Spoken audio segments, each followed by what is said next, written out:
muito mais do que não cobrar nada. Zero é, né? Então, quer dizer, por isso, de repente, eu até fiz aqui aqui nas minhas notas, então eu vou aproveitar para começar pela nota que eu fiz aqui. Outorga onerosa. Vamos começar pela Lei 6766 de parcelamento solo de 79, que eu não sei nem se está em vigor ainda. Tá. Vocês sabem mais do que eu. Tá. Consagrou o princípio da obrigação de urbanizar.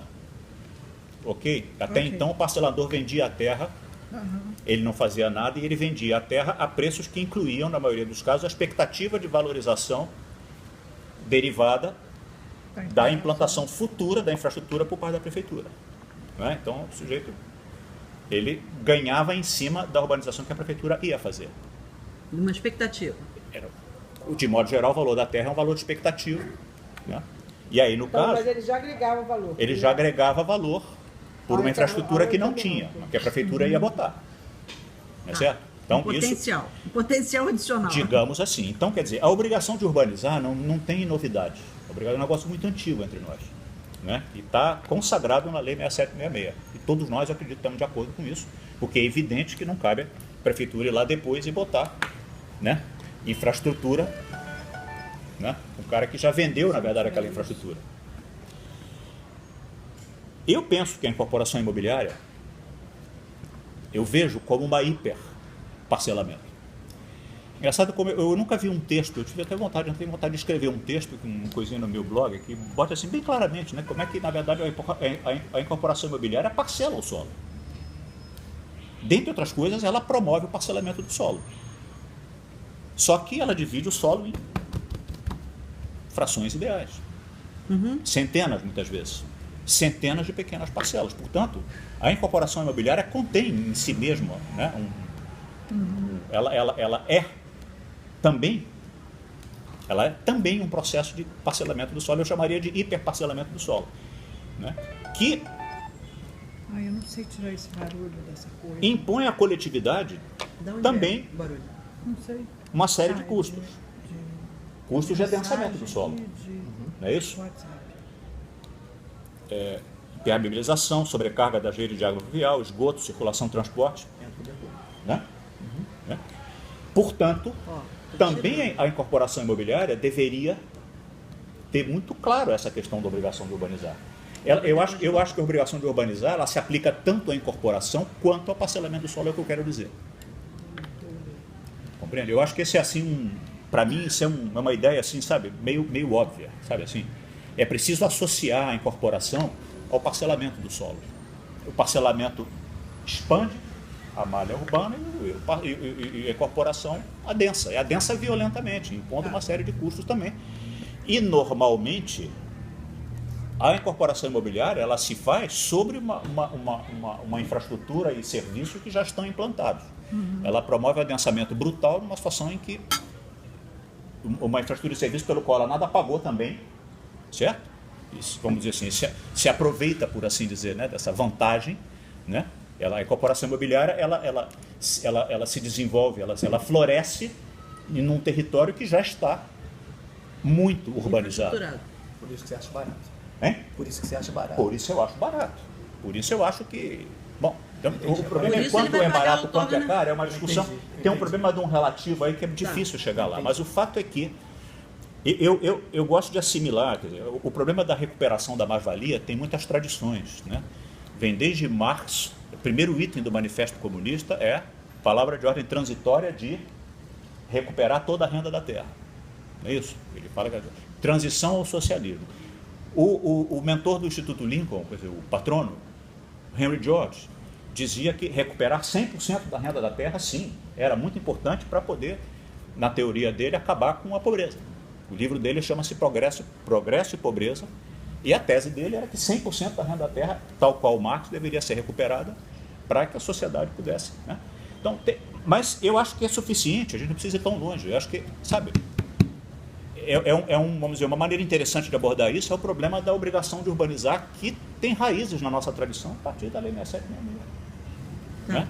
Quem ganha com a renda da terra tem que ter a obrigação de urbanizar. Por quê? Porque a renda da terra é um negócio que não depende de nada, é um ganho, né, É um ganho que vem do capital social total, podemos dizer assim, não é isso? Né? A renda da terra, a propriedade da terra é um privilégio quase odioso, vamos falar assim, né? A propriedade privada da terra é um privilégio que dá ao seu detentor o direito de exigir daquele que precisa da terra a máxima renda que ele pode dispor. Por quê? Porque a terra é um bem natural, insubstituível, irreprodutível, inamovível, inacabável. A terra, quer dizer, a terra tem como mercadoria, né? Ninguém fabrica a terra está lá, né? E quem Chega alguém e diz é meu. quem chega e diz é meu, tem o poder de exigir do outro que pague todo o seu excedente de renda. Porque essa que é a lógica. Você quer morar, o que define o preço? O preço é o máximo que você pode pagar. A terra não tem valor dado por fatores de produção, porque eu gastei tanto de mão de obra, gastei tanto de insumo, gastei nada. Tem o tal do valor de troca. O valor da terra é uma síntese de qualidades objetivas, que são urbanização tal, e subjetivas, que as pessoas atribuem, vizinhança, né? Localização. Que faz com que a pessoa que queira a terra mais bem localizada paga mais se puder. O mercado de terra é um grande leilão social, simplesmente isso. É leilão, não tem outro nome, é leilão. É um imenso leilão social. Quem paga mais, quem se dispõe pode pagar mais, pode acessar as melhores localizações. É simples assim, não é isso? E então, esse excedente de renda que vem das pessoas que precisam da terra, né, aumenta brutalmente a margem de lucro. Né? Em geral, aumenta a margem de lucro dos empreendimentos, que tem o seu componente industrial. O empreendimento imobiliário é um empreendimento industrial como qualquer outro, tá certo? Construir habitações, só que tem um componente... Na engenharia a gente já fala isso. Só que... Quê? Na engenharia a gente fala Pois que é isso. a construção é uma fábrica móvel. É uma fábrica móvel, só que tem um outro componente Fábrica é o quê? Móvel. móvel, só que é uma fábrica móvel que tem que se ancorar num lugar fixo. Com certeza. O produto está ancorado na terra, ele tem que estar ancorado na terra. Se ele não estiver ancorado na terra, né, ele tem que ancorar na terra. Né? Móvel porque cada produto é uma fábrica. Tudo bem, isso. Mas se você pegar um apartamento, você pega dois edifícios iguaizinhos, apartamentos iguais, edifícios iguais, puser um em Madureira, outro no Leblon, a diferença de preço vai ser brutal. E como é que você explica essa O de diferença? Madureira pode ser até maior, melhor. Não, os dois são rigorosamente iguais. O preço vai dar 3 vezes o do Leblon e do Madureira, ou 4 vezes, sei lá quanto, no mínimo. O que explica essa diferença? É o poder que tem o dono da terra de só ceder aquela localização para quem queira e possa pagar a máxima excedente de dinheiro que ele possa dispor.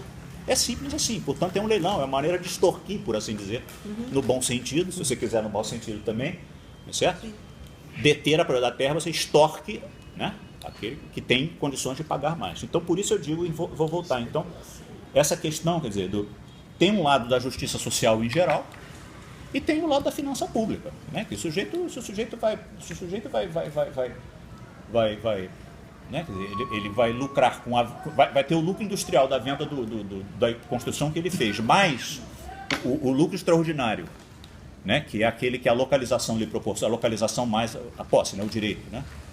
A terra na verdade não existe, ela é um direito. A terra, Direito de uso. a terra é um bem natural associado a um direito, né?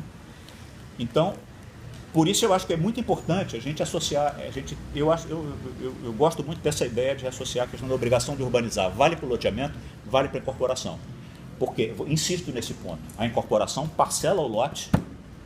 Se você lá no edifício ali na esquina de João Pessoa, são 200 apartamentos, então são 200 pedacinhos, é um retângulo de 1000 metros, vai dividir em 200 pedaços.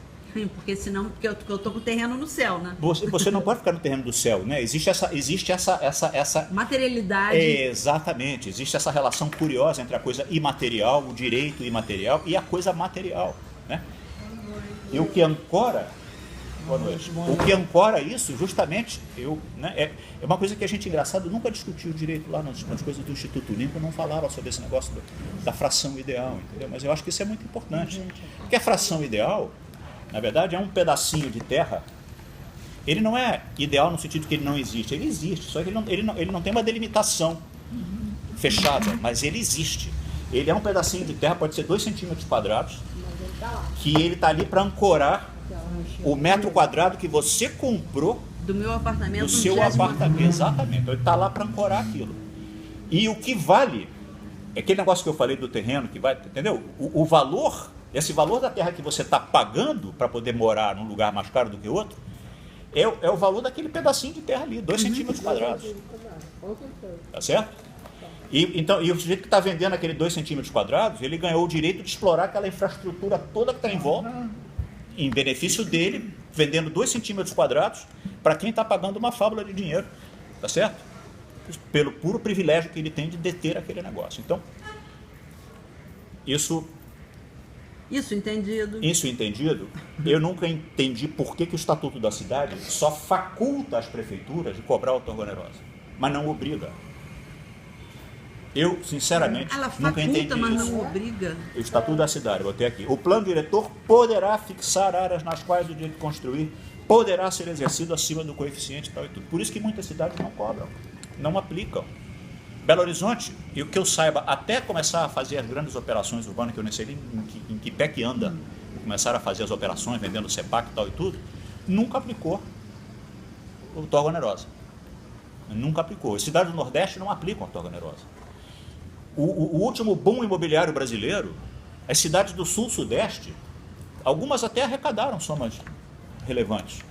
Mas, olha, do meio para cima, cidades balneárias, como é que chama? Camboriú, sabe, o boom imobiliário, o que aconteceu nessas cidades médias, cidades grandes, capitais do Nordeste, muitas cidades, em matéria de verticalização. Uma coisa brutal, né? Porque a onda de crescimento baseada lá no que a gente considera que tenha sido, né? O boom do petróleo, a commodity chinesa, lá o que fosse, né? Bom, o fato é que o boom aconteceu e a outorga onerosa não é uma política, digamos assim, homogeneamente aplicada no território nacional. Isso se deve, a meu juízo, primeiro, o fato que o Estatuto da Cidade não manda cobrar, ele só faculta. Diferente da lei do parcelamento do solo. Eu confesso a você, para mim isso é uma perplexidade. Eu nunca consegui entender exatamente por quê. Que é assim. Não, mas isso aqui porque é difícil e tal, porque é um ganho que tenha sido assim. Eu fiz uma pesquisa há muitos anos atrás com Fernanda Furtado e Vera Rezende sobre esse negócio de outorga onerosa, pesquisar um monte de cidades e tal. Concluímos naquela época, eu concordei, que era muito heterogêneo, era pouco dinheiro em muitos casos, mas eu concordei que naquele momento era mais importante cobrar alguma coisa do que... cobrar alguma coisa era mais importante do que nada. Ok. Só que passaram quase 20 anos. E nós não temos uma política nacional de outorga onerosa. Nós não temos uma política nacional de obrigação de urbanizar aplicável à incorporação imobiliária. Nós temos um Estatuto da Cidade que não obriga. Você entende? Eu acho que aí há um... E agora está mais difícil, porque nós estamos numa conjuntura mais... Uma conjuntura agora está pior do que aquela. Então agora é mais difícil do que antes. E a conjuntura estava boa, a gente avançou muito menos do que devia, na minha opinião. Então, isso é uma coisa. Se o Estatuto dissesse que deverá cobrar, aí ele ia criar um problema para ele mesmo. Ele diz assim, mas deverá cobrar quanto? Como? Como é que faz a cobrança? Uma obrigação. Porque se é uma obrigação, quanto é que vai cobrar? Até quanto vai cobrar? Porque essa é a pergunta que ninguém respondeu até hoje, e eu acho que não sei se alguém vai conseguir responder essa pergunta. Eu sempre penso assim, já tive vontade, se eu tivesse continuado nessa minha trajetória com o Lincoln e tal, a pergunta a fazer é o seguinte, gente, eu tenho que começar a discutir qual é o limite que a economia brasileira aguenta. Ou que a economia que a economia e a política brasileira aguentam. Porque o meu grande guru dessa história toda, o professor Carlos Morales, dizia o seguinte, teoricamente, a outorga onerosa, como qualquer instrumento de recuperação da mais-valia, pode variar entre 0% e 100% de recuperação da renda, né? Do excedente dessa de 0% a 100%. Ele sempre dá um exemplo, que Hong Kong, quando os ingleses chegaram lá, era 100% da renda da terra para financiar a cidade. Eu não sei que fim levou isso, mas o fato é que é sempre um exemplo que ele costumava dar. Né? Paris, com o plafond de densité, que eu reputo como a origem de toda essa confusão que a gente está vivendo aqui com a outorga onerosa, mas isso já é uma outra história, que é apenas uma hipótese, mas enfim. Também provavelmente cobrou bastante. Né? E recentemente eu li que, ao que parece, Paris, o plafond de densité está acabando lá. Estão trocando por outra coisa. Onde que é o plafond de densité? Plafond de densité, ou seja, é o coeficiente básico igual a 1. O plafond de densité, Entendi. entendeu? Acima disso, você tinha que comprar, segundo um critério de comprar um terreno virtual para que o terreno onde você fosse construir ficasse, mantivesse o plafond de densité, entendeu? Que você verticalizasse. É isso aí. É a base da outorga. É exatamente, que está na base do Conselho de Outorga Onerosa. Paris provavelmente deve ter arrecadado muito dinheiro esse período todo. Bom, o fato é que quanto mais um país tem tradições, não sei como a gente vai chamar isso, keynesianas ou, se você quiser, socialistas, pré-socialistas, não importa, quer dizer, ou vamos dizer, não liberais, quanto menos liberal, mais provavelmente o país tem tradição de recuperar a renda da terra. Isso. A recuperação. Embora isso fosse muito enganoso também, porque o imposto predial, que é um instrumento de recuperação da renda da terra, é uma tradição muito antiga em todos os países centrais, inclusive do mundo anglo-saxônico, e inclusive a obrigação de urbanizar nos Estados Unidos, por exemplo, é muito séria. É muito sério. Não consegue construir nada lá sem urbanizar. Então isso tudo é... Né? E o fato de você recolher IPTU não quer dizer que você vai aplicar aquilo em alguma coisa urbanizada. Não vai, porque o imposto é, por definição, os juristas me socorram, não sei se aqui tem algum advogado. Tem dois. O imposto não tem uma relação, ele não tem uma vinculação. Isso que eu estou falando. O imposto não tem vinculação. É uma renda, O imposto não tem vinculação, e não pode ter mesmo, porque o imposto, qualquer imposto, ele é apenas uma fonte de arrecadação, porque o Estado precisa se financiar, do contrário não tem Estado. É certo? A forma de financiamento do município é isso. É o imposto predial. Agora, sucede que o IPTU é um instrumento de recuperação da renda da terra. Quanto mais alto o IPTU, menor o preço de transação provável dos terrenos, dos imóveis. Menor. O IPTU financia... Quanto menor o IPTU ou quanto maior o IPTU? Perdão, quanto maior o IPTU. Quanto maior o IPTU, menor o preço de transação dos apartamentos. Os ITBI da vida? Qualquer não, é imposto, isso que você está falando. Qualquer imposto. ITBI também. Qualquer imposto. Por quê? Qualquer imposto. Por quê? Vou chegar lá. É o mesmo raciocínio da outorga onerosa. Então vamos lá. Não, antes de você, não sei se também agora eu posso fazer. Eu acho que eu comprei meu apartamento em Niterói e me ajudou o fato do IPTU ser caro. Porque eu já comprei já velho, minha capacidade de financiamento era pequena, entendeu? Depois eu explico isso. Mas enfim, o que o IPTU me financiou. Entendeu? O IPTU, o cara me financia uma parte do imóvel. Pois é isso. É isso. Olha só, então já vou dar uma dica aqui. Arquiteto urbanista tem que entender um pouquinho que seja de renda da terra. Não tem como não. Inclusive as polêmicas, porque nada disso que eu estou dizendo é a verdade, mas tudo isso é, né, tem pessoas que discutem, não é assim. Sim, eu tenho que pelo menos. Mas tem, porque senão. Até para contestar. Eu depois que fiz o curso do Lincoln, a gente fez assim, não dá para ser urbanista sem entender mercado imobiliário, cara, sem entender incorporação imobiliária, um pouquinho pelo menos, sabe? E até hoje eu não entendo. Estou contando com você. E até hoje eu não entendo. Então faz uma Ou não entendo o suficiente, mas sabe, a outorga onerosa, o núcleo do problema é esse, é como é que funciona a incorporação imobiliária. Tá, se eu lhes perguntar quais são as variáveis para fazer essa Então, ele vai chegar lá, vamos né? chegar lá. Vocês têm limite de hora? Que horas são? Não. Tem hora que encher o saco. Bom, então tá, prefeitura, o problema de quanto cobrar. O problema de quanto cobrar é que, no fundo, é o seguinte, né? No mundo de hoje, eu vou adiantar aqui uma coisa, a minha opinião minha, está cada vez mais difícil cobrar outorga onerosa.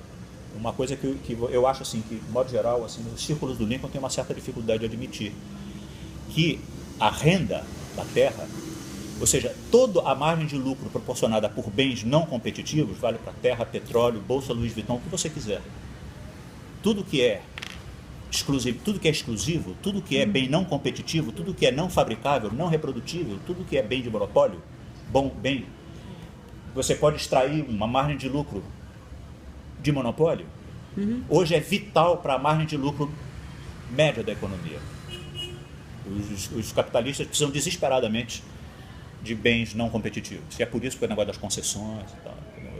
Nossa economia hoje é uma economia de concessões, petróleo, bens públicos, terra. Sabe? E se trata de apropriar disso tudo mais do que... Não é que não interessa para apropriar de mercadoria, mas para se apropriar de mercadorias industriais não é suficiente. Tem mercadorias que baixam de preço, que a concorrência faz baixar de preço. É preciso desesperadamente se apropriar de mercadoria onde a concorrência não abaixa o preço. Muitas vezes aumenta o preço em vez de abaixar. A economia de hoje é a economia onde o melhor é o preço subir e não diminuir. É um negócio realmente bizarro. É a economia capitalista. Quem fala muito sobre isso é o nosso geógrafo americano, como é que chama ele? David Harvey.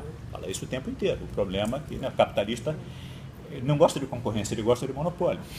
Por causa disso. Né? Porque os bens de monopólio propiciam margens de lucro. Né? O Estado do Rio, essa crise toda, porque os nossos governantes acharam a mina de ouro, o negócio do royalty do petróleo. O que é royalty do petróleo? É lucro extraordinário. E financiou a nossa... Né? Enfim. E agora... Os nossos Cabrais. Pois é. Financiou um monte de... Né? Pessoas, em vez de alertar que não ia durar para sempre, que a crise podia... Né? Que a gente tinha... Né? Ninguém alertou. O Lula disse que era uma marolinha. Não era uma marolinha. Era um vagalhão, né? Pesado, tinha que ter preparado, mas enfim. Então vamos lá.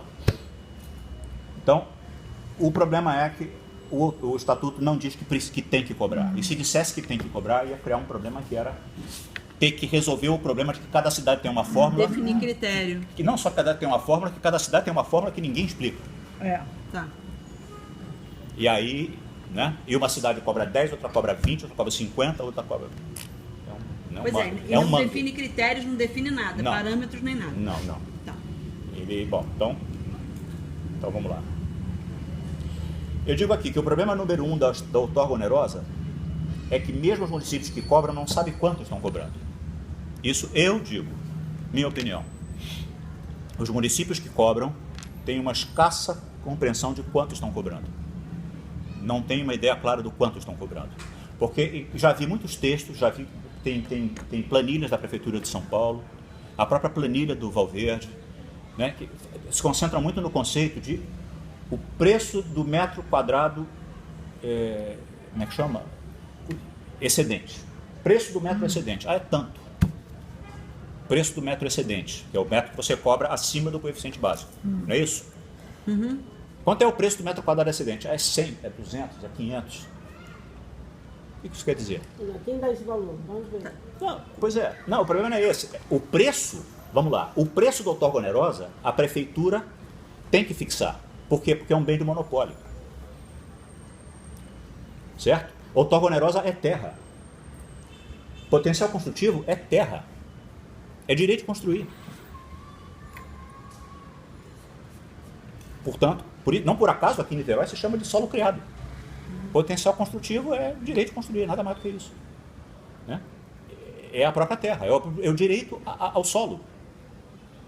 Né? Porque na verdade é isso mesmo. Se trata de direito a construir na terra.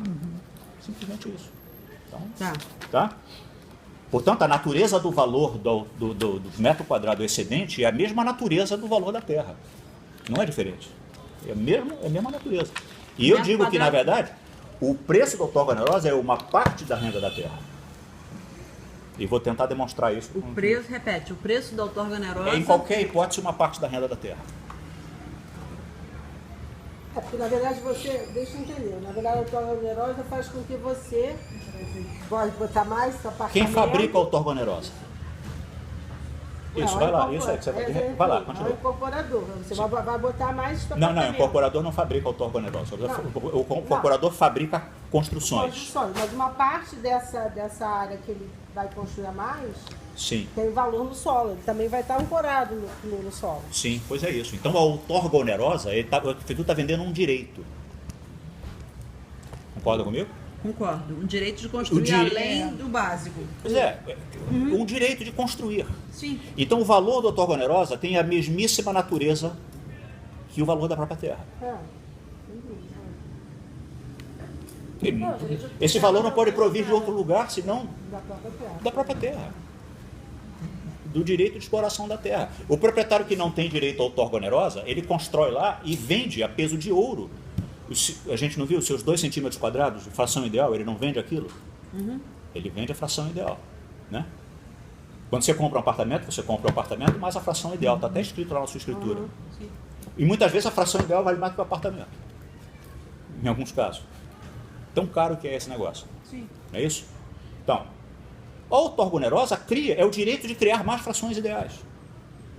Sim.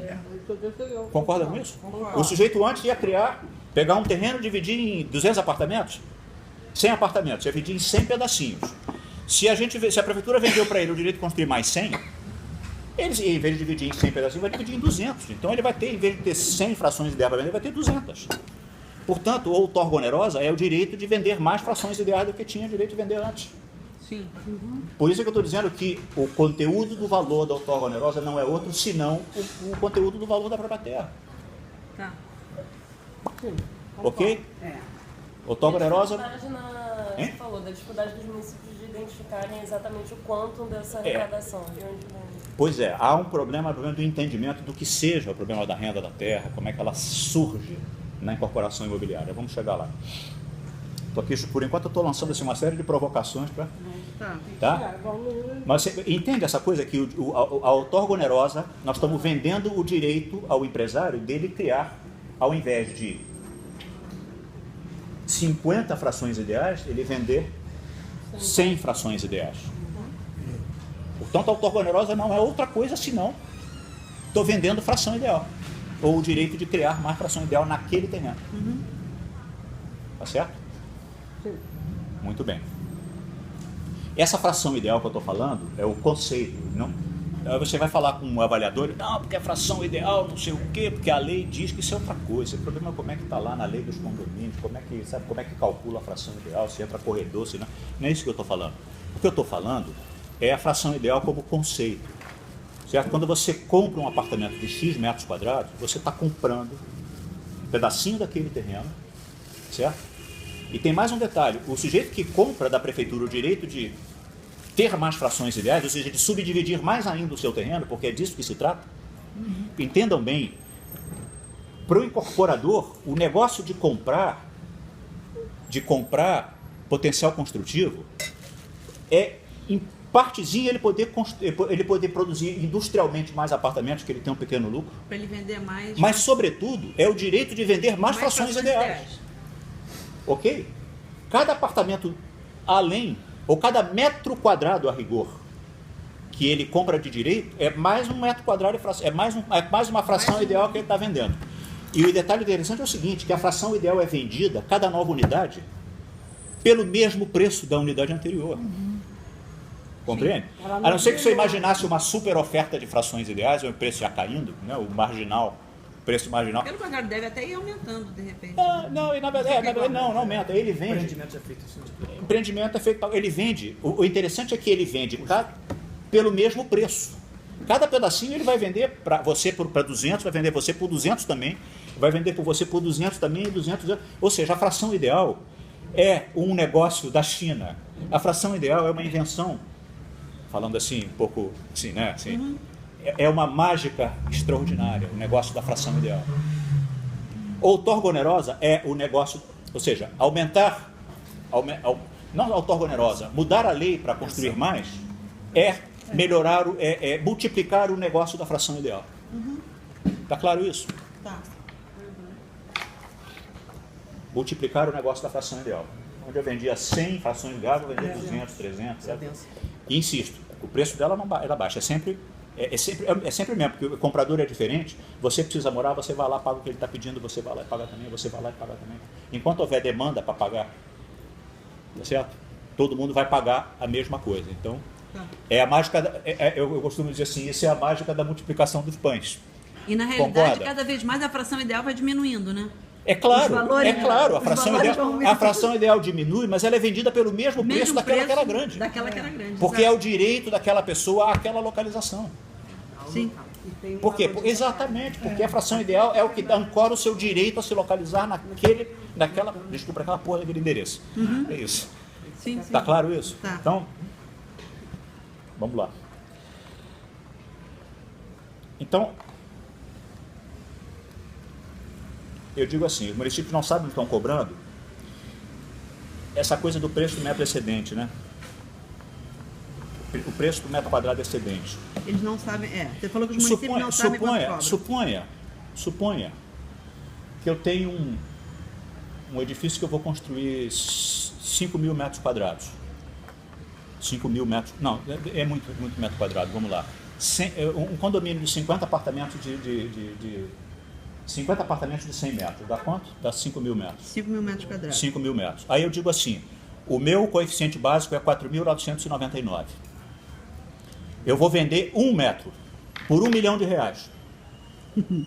Qual é o preço do meu metro quadrado excedente? R$1 milhão. R$1 milhão. O que isso significa? Na conta econômica desse empreendimento. 1 metro, não entendi esse raciocínio. Eu estou raciocinando por isso, eu estou botando um exemplo por exagero para trazer à tona o problema do conceito do metro quadrado excedente. Ele está falando que 4.900. Ele está dizendo que 4.090. Ele disse que 4.999 é coeficiente básico. É o coeficiente eu só vou básico. cobrar 1 metro. Eu só vou cobrar 1 metro. Por R$1 milhão. Por R$1 milhão. Qual é o preço do metro quadrado excedente? R$1 milhão. R$1 milhão. O que isso significa na conta do empreendimento? Vai ter que ratear entre todos eles. Vai ter que ratear entre todos eles. O preço real Vai ter que o quê? vai ter que ratear entre todos os metros. Sim. O preço o preço do metro quadrado excedente que o gestor público acha que está vendendo, Ele está rateado. é claro, é uma fantasia, não tem nada que ver. Eu fiz por exagero, porque normalmente você tem assim, o coeficiente básico é 2 e o máximo é 4. Olha só, mas Significa o uma seguinte. dúvida anterior. Eu não sei o que é o coeficiente Olha básico? só, o que é coeficiente isso- básico? É num terreno, aí ele diz Quanto que o você coeficiente. Isso aqui é um terreno, aí ele diz que o coeficiente básico é 1. Então você pode construir nesta área toda um pavimento. Tá. Só que existe uma legislação que diz que você tem afastamentos e recuos. Então, esta área aqui, que era X, ela reduziu para Y tá. com isso. Então, ela só é construível nisso. Não. Não, ela Desculpa. vai construir. Tem nada a ver com afastamento, X, nada disso. Não, nessa projeção. Não, mas olha só, eu vou pegar, construir isso daqui e vou construir esta área. Sim, mas o problema não é de afastamento e recurso. Você porque já da entendi o seu legislação. problema. É porque Niterói não trabalha com o conceito de coeficiente de aproveitamento. Não, não é. Ok, já entendi. Não é. É porque em Niterói o coeficiente é deduzido Nem de Heloísa, AT. das outras O normas. coeficiente Não é que você IAT, pode construir um. diferente. Então, você poderia construir um pavimento nessa área toda. Você não pode porque você tem os afastamentos e os recuos. Então, isso vai significar, exemplo, que você vai construir aqui um prédio de 2 andares neste terreno que tinha isso daqui, tá? Agora isso aqui é um corte. E essas áreas aqui, isso aqui é meio X, isso aqui é meio X. Tá? E aí o que é? Você está acompanhando? Que eu não sei se você está entendendo. E aí o que significa a outorga onerosa? Que o cara vai querer, existe um gabarito, um limite aqui em cima, e aí ele diz que ele vai poder construir mais, sei lá, X pavimentos, isso é outorga. E aí esse pedacinho de terra aqui, que estava dividido, as 3 frações ideais nisso, vai estar mais divididinho para incorporar isso. E este valor aqui, que antes era Y, agora ele ficou dividido e ele continua custando Y. É isso aí. Né? Tá, mas Entendi. eu entendi o seu raciocínio. Então vamos lá, os 5 mil para 1 milhão. arquitetos medem a quantidade de construção com uma unidade chamada tamanho do terreno. É mais simples falar assim. Tá. Tá correto. Não, você estava certo, mas digo, o geral, a maneira mais geral, mais simples, é assim, os arquitetos medem a quantidade de construção por uma unidade que se chama tamanho do terreno. Se você constrói 5 mil metros num terreno de 1.000, você está construindo coeficiente 5.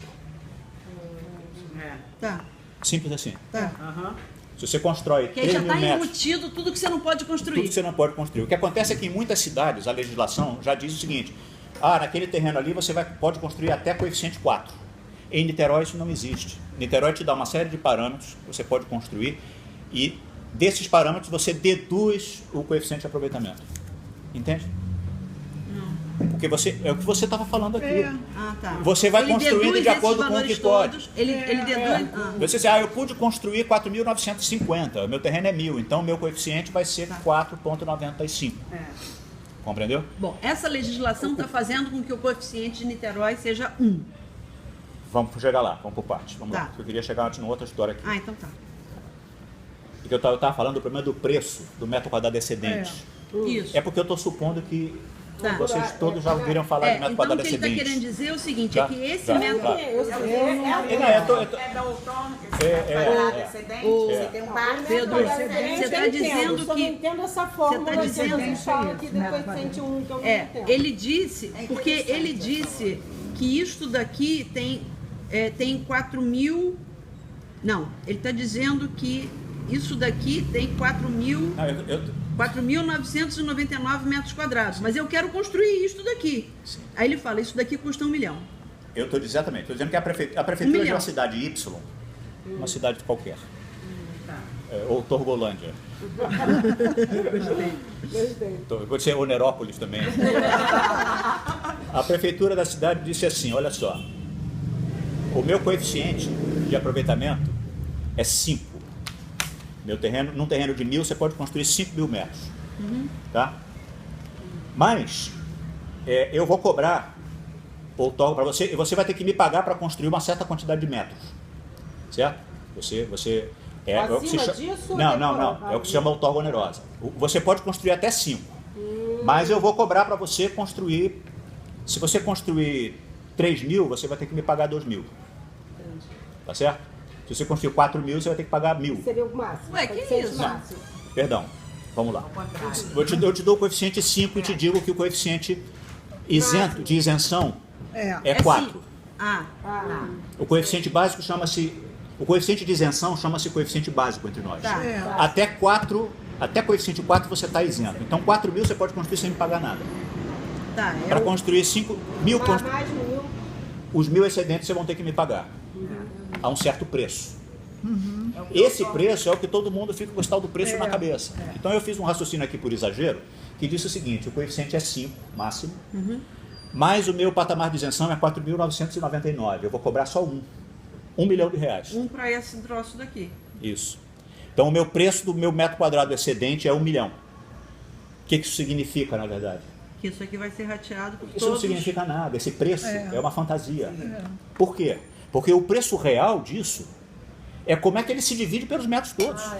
Porque é quanto que o empresário vai construir 5.000 metros ele e vai vender 5.000 Ele não metros. vai construir para todos nós aqui 4.099 metros quadrados, mas você que pegou o último metro, você vai pagar 1 milhão. Isso não existe. Não existe. Na conta de custo dele, na conta dele, empresário. Então, é esquizofrênico essa história do metro excedente, porque o administrador público, ele acha que está cobrando um preço. Mas um empresário, ele está dizendo o seguinte, esse 1 milhão eu estou rateando por 5.000 metros. Exatamente. Então, ele está me cobrando, não está me cobrando 1 milhão, ele está me cobrando 1 milhão por 5.000, é quanto? Sim, tá, uma coisa. Ele está me cobrando, sei lá, R$50 por cada metro. Compreendeu? Compreendeu. Então, olha só, esse negócio do coeficiente básico, isso é uma engronha. 200. Isso cria uma confusão infernal. Então, ao invés de você taxar o empreendimento, não, você taxa Exatamente, porque criamos um conceito que é, eu crio uma taxa de isenção a partir da qual eu cobro. Eu só cobro dali para cima. Achando que aquele é o meu preço, que aquele é um preço real. Não é. Entendeu? Não é que eu não possa fazer isso. Eu posso fazer isso. Eu não quero cobrar todos os metros, eu quero só cobrar. O meu preço é que. Tudo bem. Entra naquela coisa de quanto é que a incorporação aguenta. Isso é outra história, entendeu? O quanto a incorporação aguenta é outra história. Agora, quanto é o meu preço nominal não significa nada. Porque o que é real é que aquele preço nominal do excedente vai ter que ser distribuído por todos os metros. Por isso que você está falando que nunca se sabe qual é o valor que saiu. Exatamente. Porque todas as cidades, porque eu cobrei tanto metro excedente. E daí? Se eu não sei qual é o máximo, qual é o básico, eu não sei que preço é esse. Mas onde a prefeitura tira esse valor? Vamos chegar lá. Vamos voltar. Eu estou fazendo essa aula ao contrário. Tá? Eu, em vez de começar pela teoria, eu estou tentando jogar as coisas meio absurdas, assim. As Eu coisas estou achando meio, ótimo, sabe, eu estou assim. entendendo. Isso seria uma maneira de segurar o densamento, mas na realidade não segura. Não segura, porque veja bem. Segura, porque o cara vai pagar o metro quadrado. Porque o empresário, entre nós da prefeitura, eu vi muitas pessoas com uma certa ilusão de que o empresário raciocina assim. Elô, você não consegue mais. Coeficiente 2 eu não pago nada. Agora eu vou pensar quanto é que me custa construir mais. Para saber se me interessa. A incorporação imobiliária não funciona assim. A incorporação imobiliária não funciona assim. Funciona da seguinte maneira. Eu tenho mercado para vender 5. Eu tenho mercado para vender todo o coeficiente. Então eu vou fazer todo. Então eu vou fazer todo o coeficiente e vou ver quanto me custa, quanto a prefeitura vai me cobrar, e vou dividir isso por todos os metros que eu estou como custo, para saber. Isso vai acrescentar um custo de construção, que não é um custo de construção, na verdade, vamos chegar lá, mas vai acrescentar um custo à operação. É um valor que lhe custa. Exatamente. É um custo da incorporação. Falou tudo. Compreende? Ele Então, pode até, se ele sair dali, por isso você fala que a outorga é cobrada abaixo. no caso de Niterói, Porque não mexe. porque na verdade Não mexe. Não mexe. esse preço nominal ele é afetado primeiro pela relação entre o coeficiente básico e máximo. Tá claro? Segundo, ele é afetado também pela rentabilidade do empreendimento. Aqui, professor. Ele é afetado pela rentabilidade do empreendimento. Eu posso cobrar, mesmo a preço real, não nominal. Esse preço que é custo de incorporação, eu posso cobrar 66 em Madureira e o dobro, 133 no Leblon. Qual que é mais barato, qual que é mais caro? Como custo real da incorporação. Vai depender do valor da terra. Vai depender do valor de venda do metro quadrado. Porque 66 em Madureira é muito mais caro do que 132 no Leblon. Por quê? Porque a rentabilidade, porque o metro quadrado no Leblon é vendido. A relação preço-custo no Leblon é infinitamente mais alargada do que a relação preço-custo em Madureira. Então, em Madureira, para um incorporador pagar 66, estou chutando aqui um número, pode ser muito caro, pode ser um peso enorme para o negócio dele. 183 no Leblon pode ser nada, pode ser uma ninharia, pode ser preço de banana. Compreende? Então, esse problema do preço do metro quadrado excedente, atenção, bota numa coluna, o preço do metro quadrado excedente é tanto, assim, significa nada. O que é que significa? Vamos chegar lá. Vamos. Agora, uma pergunta assim, essa fórmula, esses índices que você está falando, em relação às prefeituras, quando as prefeituras adotam, ela é uma fórmula geral para o município ou também ela é por bairro? Não. Varia. Paris definiu, quando fez o plafond de Densité, que era a cidade... Não, na França. Paris era 1,5, na França inteira era 1. Eu não sei como é que eles... francamente, eu teria que estudar isso aí. Olha, infelizmente, eu não cheguei a esse O que eles fazem de diferente em Niterói é que eles dão um coeficiente básico para a cidade toda e define por zona, macrozona, não sei o que lá, algum índice variável. Que aí, como eu não sei entender os índices... O que significa, então, um básico para a cidade inteira? Vamos lá. Não, mas respondendo a ela, ele vai dar, exemplo, para Madureira um coeficiente tal e para o Leblon um outro coeficiente. Isso. É isso que ele está fazendo, Isso aí. em Niterói. Tá? Tem que entender o seguinte, que o coeficiente básico é uma taxa de isenção. Não. Concorda? Tudo bem, entendi. Coeficiente básico é o nome que se dá a uma taxa de isenção. Eu vou construir 5 mil metros e só vou ser cobrado sobre 3. Tá. Aqui Ok. é onde a infraestrutura sai de graça, digamos assim. Tá. O coeficiente 1 é uma taxa de isenção de 1. Se as cidades cobrassem, todas elas, fossem coeficiente básico 1, que tem gente que acha que o coeficiente básico 1 é a 7ª maravilha do mundo, ok.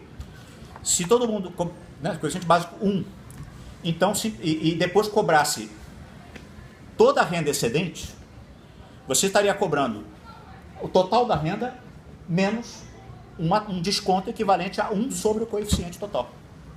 Concorda? 1 sobre C. Ficou claro isso? Não. Entendeu? Eu acho que eu entendi também. Você tem um básico. O que você exceder, você vai pagar. Tá. Então é aquilo que você excedeu menos do que o básico que você tem direito. Você já tem direito a 1. 1 você tem direito a construir. 1 sobre C, ou seja, 1 sobre o total, é isento. É uma isenção, é que nem imposto de renda. Se o seu coeficiente, se a cidade inteira, o coeficiente básico é 2, você estaria dando, 2. assumindo que não tem fator disso, fator daquilo, desconto, não sei o que e tal, você vai cobrar todo o excedente, você está dando como único desconto o próprio coeficiente básico. E o coeficiente básico, ele é uma taxa de isenção. É isso. Aqui você pode construir sem pagar nada extra. Sem pagar nada extra. E aí eu vou chegar lá depois, quando você coloca Aí diz assim, você faz uma defesa extraordinária da importância do coeficiente 1. Aí depois você diz que a fórmula é o coeficiente 1 e tem um fator de planejamento meio. Aí diz assim, o fator de planejamento é meio. O que aconteceu com o seu coeficiente básico 1, que é a 7ª maravilha do mundo? Ele ficou reduzido. Planejamento. O fator de planejamento planejamento. entrou na fórmula depois, um fator de planejamento Meio. FP de meio. A minha fórmula tem um coeficiente básico 1, mas tem um fator de planejamento meio. Pela metade. Vai dividir tudo pela metade. Vai reduzir. Na verdade, eu dobrei o meu fator de isenção. Sim. Quando eu boto qualquer na fórmula, qualquer fator de não sei o quê, eu estou simplesmente, se esse fator de planejamento é fracionário, eu estou multiplicando a porra do plano. Eu estou reduzindo, estou aumentando. Eu estou aumentando o básico e, aumentando. portanto, reduzindo o excedente. Que o excedente é o complemento que falta para completar 1. Pedro, eu estou amando, porque eu estou entendendo. Você não faz ideia da felicidade. Eu só estou dando assim para você, assim, olha, cautela com os conceitos, com essa coisa que as fórmulas Não, mas eu têm, tô porque eles são achando todos extremamente, eu chamo isso tudo, isso é um peixe liso, difícil de agarrar. O tal do ortogonerosa, entendeu? É um peixe que você escorregadio, você pega ele e foge, entendeu? Ah, coeficiente 1 é muito importante, porque isso assim. Mais ou Pô, menos. eu botei lá um fator de planejamento meio, eu acabei com o coeficiente 1. Acabei. Não adianta dizer que o coeficiente é 1, porque não é mais. Acabou o coeficiente 1. Ele passou a ser 2. Ele consegue. É porque é dividido. É dividido por meio. Porque né? dobrou. É multiplicado. Multiplicar. Não, se é 1 vezes. 1 multiplicado Não, por meio. porque... 1 multiplicado por meio é meio. Não, mas é porque você botou meio sobre a parte. Fazer a conta. A conta é a inversa. É inverso? A conta é inversa. 0,15 sem ver. Aí é pena que eu não tenho quadro negro, porque aí seria mais interessante. Mas Ué, eu queria, quer papel? eu queria voltar agora ao meu esboço teórico aqui do meu Ah, é dividido. do meu é isso que eu blog. tô falando, é dividido. Eu quero chegar, se vocês têm internet aí, eu pediria para vocês abrirem no meu blog. Não, você vai abrir no teu blog e vai E vou virar pra passando gente. para cá. Então tá bom. Se a gente podia Vamos ter lá. montado a televisão. O meu blog ia dar deve um ter trabalho. muita bobagem, inclusive sobre o ortogonerosa, ok? Carregada. Como é que é? Ah, é? O meu blog deve ter muita bobagem escrita, inclusive sobre o ortogonerosa. Eu não sou À beira do urbanismo. o gênio do ortogonerosa. Não é nossa. Mas há anos que eu pelejo com essas ideias, entendeu? Porque eu vejo que tem muita coisa nessa história que ninguém explica e que eu estou tentando entender. Tá? Então, deixa eu... Vamos entender juntos. Agora eu vou dar um esboço teórico do problema da incorporação que talvez ajude a digamos assim,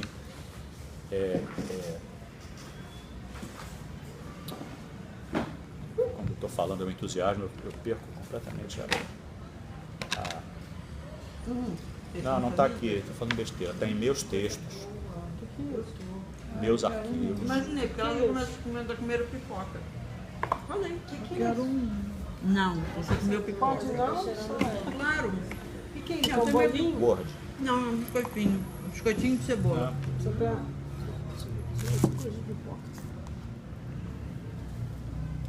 Eu tinha salvo o diabo do meu texto. Coisas da Câmara. Ali da lanchonete? Deve passar Não. vendendo, né? Seu Pedro que vende. Tô É falando. mesmo do coco, daquele... Não é coco não, canela e... É. Então é Você um. tem que ligar para a presidência. Ah, tá aqui, repartição. Eu tenho um artigo que chama Repartição da Renda da Terra na Indústria da Incorporação Imobiliária. Vamos lá. Talvez seja o melhor artigo que eu escrevi nesse blog, o mais didático, mas talvez seja. Vamos lá, talvez seja. A repartição da renda da terra na indústria da incorporação imobiliária. A repartição. É a minha concepção sobre como é que funciona essa relação entre Repete, a repartição de quem? da renda da terra na indústria da incorporação imobiliária. Se você entrar no meu blog, ele está lá, tem uma página que chama 2 ou 3 coisas que acho que sei sobre ortogonerosa. Um dos artigos é esse. Indústria da... Diz qual é o seu blog. À beira do À urbanismo. beira do urbanismo. Então, eu vou ler esse texto, tá? Que eu acho que eu vou ter que ler. A repartição da... de pontinho assim, eu vi isso no blog. Da corporação. Eu digo assim, que num determinado texto passado, abordei sucintamente o caráter residual do valor do solo urbano e a formação da renda na indústria da incorporação imobiliária. Para recuperar seus principais elementos e introduzir o tema da repartição da renda, lanço mão de uma citação do professor Carlos Morales Schechinger, que é o meu guru, lá do Lincoln Institute. Então, ele descreve, e o que eu vou ler aqui é uma descrição do que em avaliação, engenharia de avaliação, se chama o método, é a essência do método residual dedutivo. Tem vários nomes. Pedro, água é para você. Método residual, método dedutivo, método de avaliação imobiliária, que é o método indicado para avaliação de terrenos em zonas urbanas densas. Os avaliadores, eles preferem sempre o que se chama de método direto, que eu digo que é um método indireto. O método direto é você pegar todos os terrenos que tem no mercado e compará-los, é o método comparativo de mercado. Você pode fazer apartamentos, terrenos, o que você quiser. Você compara e, de acordo com as especificidades desse terreno ou desse apartamento, você constrói uma reta de regressão. Tá? E essa reta de regressão vai localizar o seu apartamento ou o seu terreno, vai te dar como é que ele se situa em relação àqueles outros todos, vai te dar o preço dele.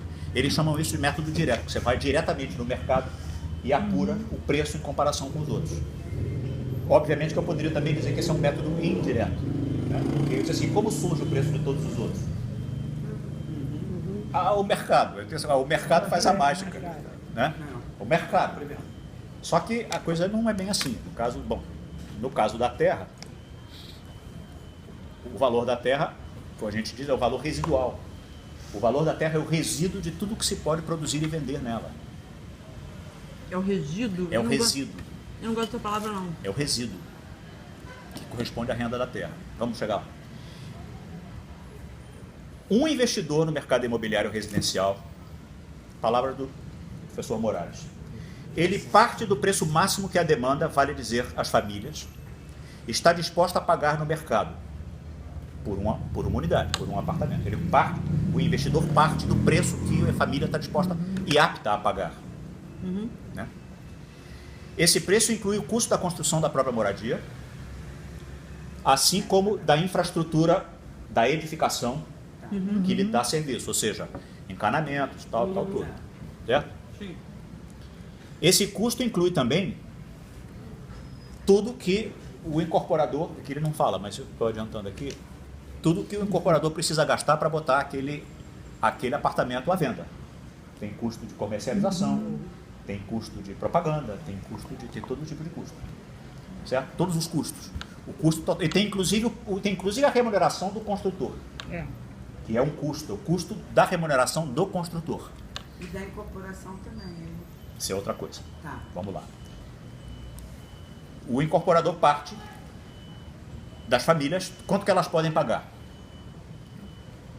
Dali, ele vai extrair o custo de construir. E dali ele vai ter que extrair também o seu próprio custo como incorporador. Entendi. Que chama-se o retorno do capital. Que, como diz aqui o professor Morales, há uma taxa, quer dizer, é o custo do capital investido na construção, há uma taxa pelo menos igual à taxa média de lucro que anima o investidor a construir moradias. Ele faz aqui o conceito de taxa média de lucro do mercado. Eu gosto de usar um conceito, eu costumo usar um conceito, nunca discuti isso com ninguém, mas vamos lá, costumo usar, que os incorporadores usam, que é a TMA, taxa mínima de atratividade, que representa...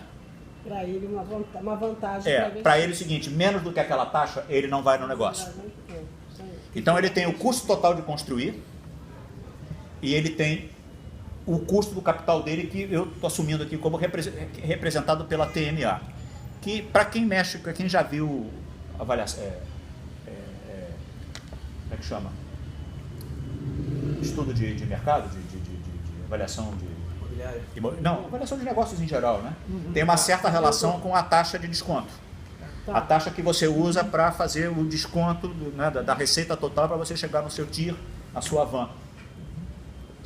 Não importa, deixa isso para lá. Deixa isso para lá. Eu também não domino isso, mas é isso aí. No fundo é isso. A TMA representa a taxa de lucro mínima abaixo da qual ele não vai fazer negócio. Pagando aquilo tudo. E é interessante isso porque os incorporadores têm TMAs diferentes. O incorporador pequeno tem uma TMA menor do que o grande incorporador.